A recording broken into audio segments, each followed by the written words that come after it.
క్రీస్తునాథునియందు ప్రియా సహోదరి సహోదరులారా, సామాన్య 18వ ఆదివార ధ్యానాంశానికి మీకు స్వాగతం. ఈరోజు మనం ఆలకించే సువార్త పఠనము లూకా సువార్త 12వ అధ్యాయము 13 నుండి 21 వరకు ఉన్న వచనాల నుండి గ్రహింపబడింది. ఈ సువార్త పఠనాన్ని ఆధారంగా చేసుకొని మనము ప్రభు యొక్క సందేశాలను స్వీకరించడానికి ప్రయత్నం చేద్దాం. సువార్త పఠనంలో యేసు ప్రభు చెప్పినటువంటి ఒక ఉపమానాన్ని మనము వింటాం. ఆ ఉపమానం పేరు లోభివాని ఉపమానం. ఈ ఉపమానంలో పంటలు సమృద్ధిగా పండినటువంటి ఆ ధనవంతుని ఆతురత చూసినటువంటి దేవుడు ఆ ధనవంతుని అవివేకి అని సంబోధించడం జరుగుతుంది. అవివేకి అనేటువంటి ఈ తెలుగు పదాన్ని ఇంగ్లీష్లోనికి తర్జుమా చేస్తే ఫూల్ అనేటువంటి విధంగా మనకు కనబడుతుంది. ఈరోజు మన ధ్యానాంశం ఏమిటి అంటే, ఎవరు నిజంగా అవివేకులు, దేవుని దృష్టిలో ఎవరు అవివేకులుగా పరిగణించబడుతూ ఉన్నారు అనే విషయాన్ని మనము ధ్యానించుదాం. ఈ అవివేకులు అనేటువంటి మాట మనము ఇంకెవరికో ఆపాదించాల్సినటువంటి అవసరం లేదు. కొన్నిసార్లు మనకు మనమే ఈ పదాన్ని అన్వయించుకోవలసినటువంటి పరిస్థితి కూడా ఉంటుందేమో ఒకసారి మనము గ్రహించాలి. ప్రియులకు సహోదరి సహోదరులారా, 3 వర్గాలకు చెందినటువంటి వారిని అవివేకులుగా దేవుడు పరిగణిస్తాడు అనే విషయాన్ని ఈరోజు మనము ధ్యానించుదాం. మొట్టమొదటి విషయం, దేవుడు ఎవరిని అవివేకులుగా పరిగణిస్తారు అంటే, మనము అసలు ధనము ఏమిటో, అసలైనటువంటి ఆస్తి ఏమిటో మరిచిపోయి జీవించేటప్పుడు మనలను దేవుడు అవివేకులుగా పరిగణిస్తాడు. ప్రియ సహోదరి సహోదరులారా, దీనికి సంబంధించి ఒక చిన్న కథను మీ ముందు ఉంచాలి అని అనుకుంటూ ఉన్నాను.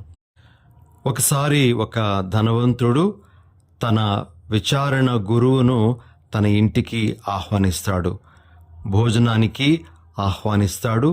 మరి ఆ గురువు వారి ఇంటికి వెళ్ళినప్పుడు ఈ ధనవంతుడు చాలా సంతోషంతో తన యొక్క ఆస్తులన్నీ కూడాను ఆ ఫాదర్ గారికి చూపించడం జరుగుతుంది.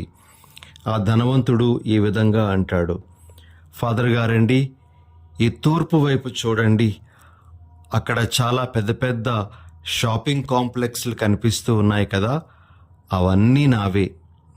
అదేవిధంగా ఈ పడమర వైపు చూడండి, ఇటుప్రక్క నేను నా కోసం, అదేవిధంగా మా కుటుంబ సభ్యుల కోసం నిర్మించుకున్నటువంటి విలాసవంతమైనటువంటి భవనాలు.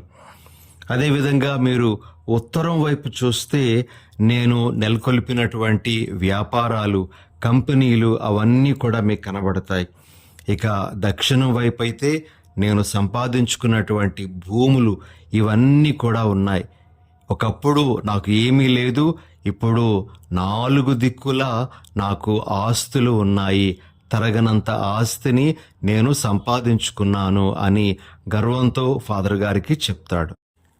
ఫాదర్ గారు తనను మెచ్చుకుంటారు, అభినందిస్తారు అని ఆశపడతాడు. అప్పుడు ఆ ఫాదర్ గారు అతని భుజం మీద చెయ్యి వేసి తన వ్రేలిని ఆకాశం వైపు చూపిస్తూ, ఈ మార్గంలో, ఈ డైరెక్షన్లో నువ్వు ఏమైనా సంపాదించుకున్నావా, ఏవైనా ఆస్తులు అక్కడ కూడబెట్టుకున్నావా అని అడిగారట. ప్రియ సహోదరి సహోదరులారా, ఇక్కడ మనము గ్రహించాల్సినటువంటి విషయం ఏమిటి అంటే, ఈ లోకంలో మనం సంపాదించుకున్నటువంటి ఆస్తులే మనము నిజమైనటువంటి ఆస్తులుగా పరిగణిస్తాం. కానీ దేవుడు పరిగణించేటువంటి ఆస్తులు వేరే విధంగా ఉంటాయి. మరి ఈనాటి సువార్త పఠనంలో ఒక వాక్యం ఈ విధంగా మనకు తెలియజేస్తుంది. లూకా సువార్త 12వ అధ్యాయము 21వ వచనం, తన కొరకు ధనము కూడబెట్టుకుని వారి స్థితి ఇట్లే ఉండును.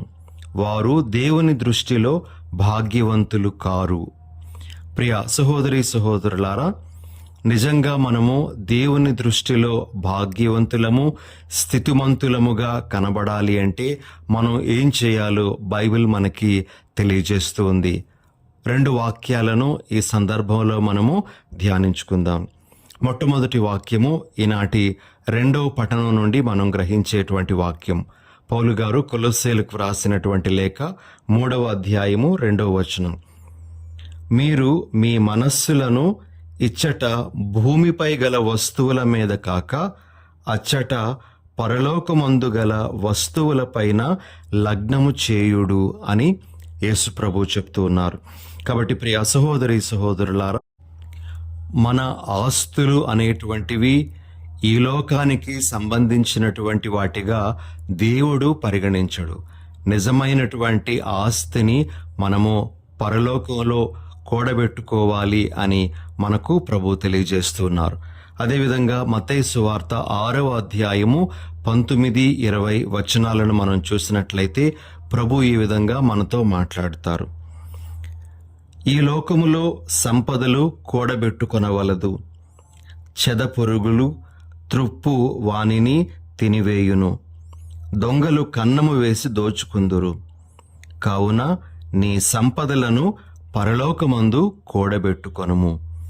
మన యొక్క సంపదలనేటువంటివి పరలోకంలో మనం దాచుకోవాలి అని ప్రభు తెలియజేస్తూ ఉండగా, ఆ సంపదలు అంటే ఏమిటి, పరలోకంలో మనం దాచుకునేటువంటి సంపదలు ఏమిటి అంటే మనలో ఉండేటువంటి గాఢమైనటువంటి విశ్వాసం, దేవుని మీద, మన సోదరుల మీద మనం వ్యక్తం చేసేటువంటి ప్రేమ, మనలో ఉండేటువంటి దయాగుణం, అర్థం చేసుకునేటువంటి స్వభావం, మన మంచితనం, ఇవన్నీ కూడా మనము స్వర్గంలో కూడబెట్టుకునేటువంటి ఆస్తులు.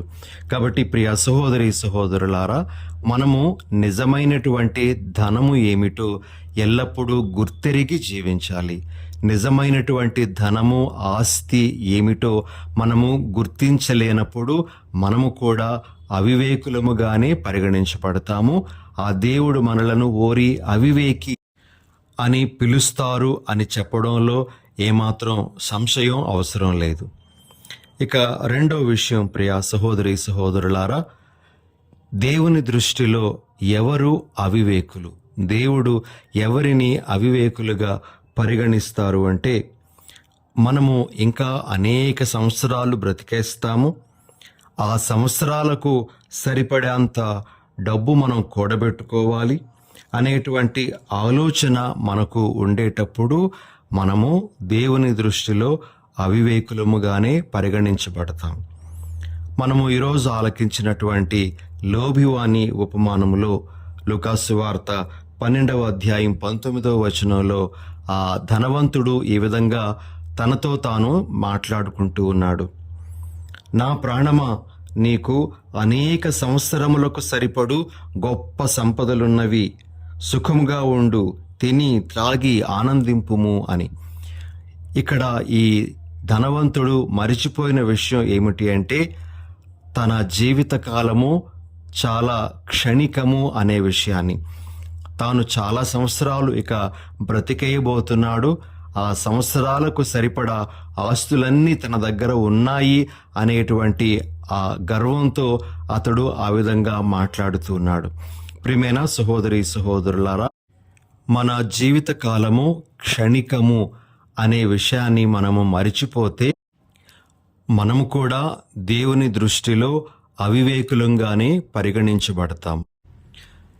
ఈ సందర్భంలో మనము 2 బైబిల్లో ఉండేటువంటి వచనాలను జ్ఞాపకం చేసుకుందాం. మొట్టమొదటిది కీర్తన 90:12వ వచనం. అక్కడ ఈ విధంగా వ్రాయబడి ఉంది, మా ఆయుష్ కాలము ఎంత స్వల్పమైనదో మేము గ్రహించినట్లు చేయుము, దాని వలన మేము విజ్ఞులమగుదుము. కీర్తనకారుడు దేవునికి మొరపెడుతున్నాడు, ప్రభువా, మా జీవితకాలం ఎంత క్షణికమో గుర్తించే భాగ్యాన్ని మాకివ్వు, దానితో మాకు జ్ఞానం అనేటువంటిది వస్తుంది అని కోరుకుంటూ ఉన్నాడు. అదేవిధంగా ఇంకొక వాక్యం శిరాపుత్రుడైన యేసు జ్ఞాన గ్రంథం 8వ అధ్యాయము 36వ వచనము. ఒక దినమున నీవు మరణించి తీరుదువని నీవు చేయు కార్యములన్నిట గుర్తించుకొనుము, అప్పుడెన్నడూ పాపము కట్టుకొనవు. కాబట్టి ప్రియ సహోదరి సహోదరులారా, మనము ఒకనాడు మరణించి తీరాల్సిందే. మనకు మరణం అనేటువంటిది ఏదో ఒక సమయంలో రాబోతూ ఉంది. అది ఎప్పుడైనా సంభవించవచ్చు అనేటువంటి జ్ఞానంతో మనం ఉండాలి. అలా ఉంటే మనము అవివేకులము కాదు అనే విషయాన్ని ప్రభు మనకు నేర్పిస్తూ ఉన్నారు. ఈ సందర్భంలో ఒక చిన్న కథను మనము జ్ఞాపకం చేసుకుందాం. ఒక రాజ్యంలో రాజు దేశమంతటా కూడా ఒక దండోర వేయిస్తాడు. ఎవరైనా అత్యవసరంలో ఉండేటువంటి వారు నా దగ్గరకు ఎప్పుడైనా రావచ్చు. మీరు నా కోట ముందు ఉంచినటువంటి గంటను మ్రోగిస్తే మీ యొక్క అవసరం ఏమిటో తెలుసుకొని వెంటనే దాన్ని తీర్చటానికి ప్రయత్నం చేస్తాను అని చెప్తాడు. అలా ఒకరోజు ఒక పేదవాడు వచ్చి గంటను మ్రోగిస్తాడు. అది రాజుగారు చాలా బిజీగా ఉన్నటువంటి సమయం. తన యొక్క మంత్రులతో ఇతరులతో చర్చిస్తున్నటువంటి సమయం. రాజుగారు తన ప్రక్కన ఉండేటువంటి మంత్రి గారితో, మంత్రి గారండి, ఆ వ్యక్తి ఎవరో తెలుసుకొని రేపు రమ్మని చెప్పండి, రేపు అతని యొక్క సమస్య ఏమిటో నేను తీరుస్తాను అని చెప్పినప్పుడు మంత్రి గారు వెంటనే బయటకు వెళ్ళిపోయి ఇక హడావుడిగా ఏవో కార్యక్రమాలు ప్రారంభిస్తూ ఉంటారు. చెప్పాల్సినటువంటి విషయం ఆ వ్యక్తికి చెప్పకుండా ఇంకేవేవో ఏర్పాట్లు చేస్తూ ఉంటాడు. అప్పుడు రాజుగారు అతడిని పిలిచి, మంత్రి గారండి, నేను మీకు చెప్పిందేమిటి, మీరు చేస్తున్నటువంటిది ఏమిటి? ఆ వ్యక్తి ఎవరో కనుక్కొని ఆ వ్యక్తికి రేపు రమ్మని చెప్పండి అంతేనంటే మీరు మాత్రము ఇంకేవో ఏర్పాట్లు చేస్తూ ఉన్నారు అంటే, అవును ప్రభువా, నేను మీకోసం ఒక పెద్ద ఆలయాన్ని కట్టాలి అనేటువంటి ఆ పనిని మన పనివారికి అప్పచెప్తూ ఉన్నాను అని. ఇదేమిటి ఇప్పటికిప్పుడు నాకు ఆలయం ఏమిటి అని అంటే, అవును ప్రభు, మీరు రేపటి వరకు బ్రతికుంటారు అనేటువంటి ఆ భరోసా మీకుంది కదా, అనగా మీరు దేవుడంతటి వారే కదా. మాకైతే రేపటి వరకు మేము బ్రతుకుంటామో లేమో మాకు తెలియదు, కానీ మీరు మాత్రం ఖచ్చితంగా చెప్తున్నారు కాబట్టి మీరు దేవుడంతటి వారు కాబట్టి నేను మీకు ఒక మంచి మందిరాన్ని కట్టించాలి అని అనుకుంటున్నానని చెప్పగానే రాజుగారికి అసలు విషయం అర్థమవుతుంది.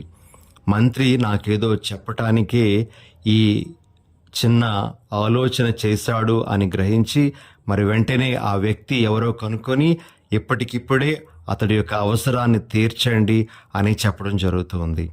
ప్రియమైన సహోదరి సహోదరులారా, రేపు అనేటువంటిది మనకు ఉంటుందో ఉండదో మనకు తెలియదు. అందుకే పునీత అగస్టిన్ వారు ఈ విధంగా అంటారు, God has promised us forgiveness if we repent, but not tomorrow to repent. దేవుడు మనకి పశ్చాత్తాపపడితే పాపక్షమాపణ వాగ్దానం చేస్తూ ఉన్నాడు. కానీ దేవుడు మనకు రేపటి దినాన్ని వాగ్దానం చేయడం లేదు, మనము పశ్చాత్తాపడడానికి అని. కాబట్టి రేపు అనేటువంటి ఆ దినము మనకు ఉంటుందో ఉండదో తెలియదు. కాబట్టి మన జీవిత కాలము చాలా స్వల్పకాలికము అనేటువంటి అవగాహనతో మనం జీవిస్తే మనము వివేకులము, అవివేకులము కాదు అనే విషయాన్ని గ్రహించాలి.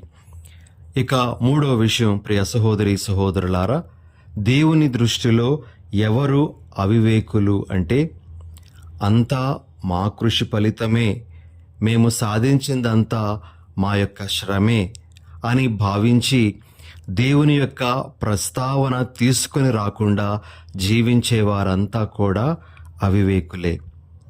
ఒక వ్యక్తి ఈ విధంగా అంటాడు, ఒక రైతు పంటను పండించిన తర్వాత, పంట తన చేతికి వచ్చిన తర్వాత తన దృష్టిలో పెట్టుకోవలసినటువంటి విషయం ఏమిటి అంటే, ఈ పంట వెనకాతల 90% దేవుని హస్తం ఉంది, 10% మాత్రమే నా కృషి ఫలితము అని.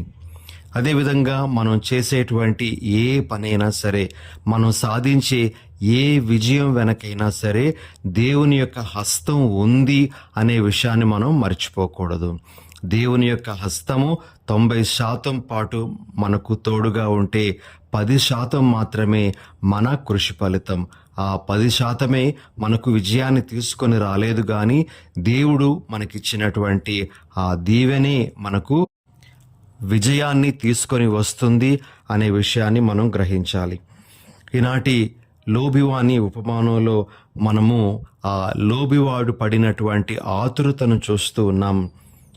పండిన పంటను ఏం చేయాలి, ఎలా భద్రపరుచుకోవాలి అని ఆలోచన ప్రణాళిక వేస్తూ ఉన్నాడు. కానీ దేవుని యొక్క కృపను మర్చిపోయాడు. దేవుని యొక్క ప్రస్తావన అతడు తీసుకొని రానేలేదు. ప్రియ సహోదరి సహోదరులారా, పౌలు గారు కొరింథీయులకు రాసినటువంటి మొదటి లేఖ 4వ అధ్యాయము 7వ వచనంలో ఈ విధంగా అంటారు: ఇతరుల కంటే నిన్ను అధికునిగా పరిగణించినది ఎవరు? దేవుని నుండి పొందనిది నీ వద్ద ఏమైనా ఉన్నదా?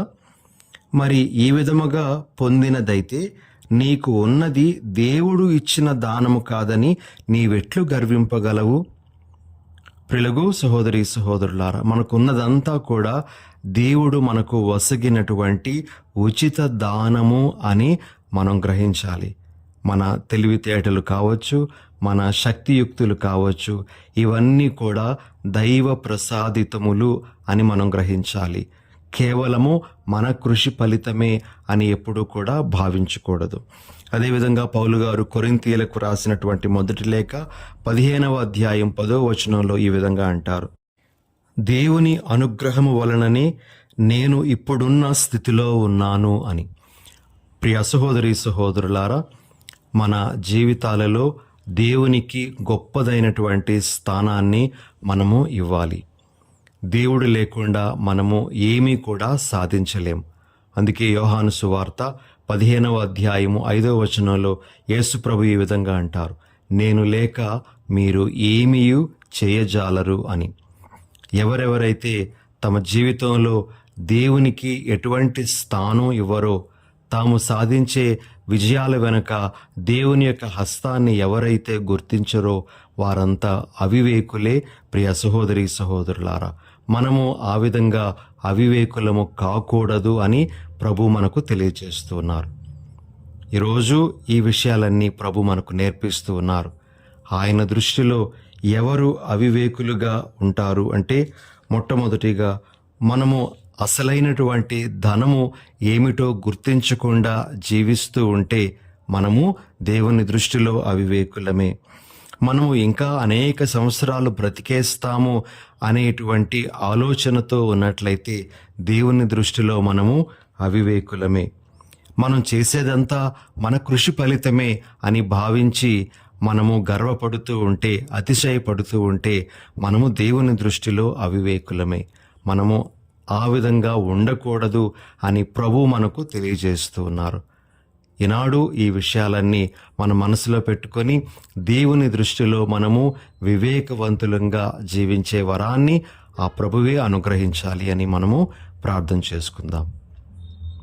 చిన్న ప్రార్థన చేసుకుందాం. పరిశుద్ధుడైన ఓ మా ప్రభువా, మీ పరిశుద్ధ నామానికి స్తోత్రాలు. దేవా, ఈనాటి సువార్త పఠనం ద్వారా మేము అవివేకులంగా ఉండకూడదు, వివేకవంతులుగా ఉండాలి, దేవుని దృష్టిలో వివేకవంతులుగా పరిగణింపబడాలి అని మీరు మాకు తెలియజేస్తున్నారు. ప్రభువా, మీ యొక్క జ్ఞానమును మాకు దయచేయండి. మీరు కోరుతున్న విధంగా మా జీవితాలను నడిపించుకొని తద్వారా మీచే వివేకవంతులమైనటువంటి సేవకులుగా పిలువబడే భాగ్యానికి మేము నోచుకునే వరాన్ని మాకు ప్రసాదించమని మా ప్రభువైన యేసు పరిశుద్ధ నామమున అడిగి వేడుచున్నాం తండ్రి. పితా, పుత్ర, పవిత్రాత్మ నామమున ఆమెన్.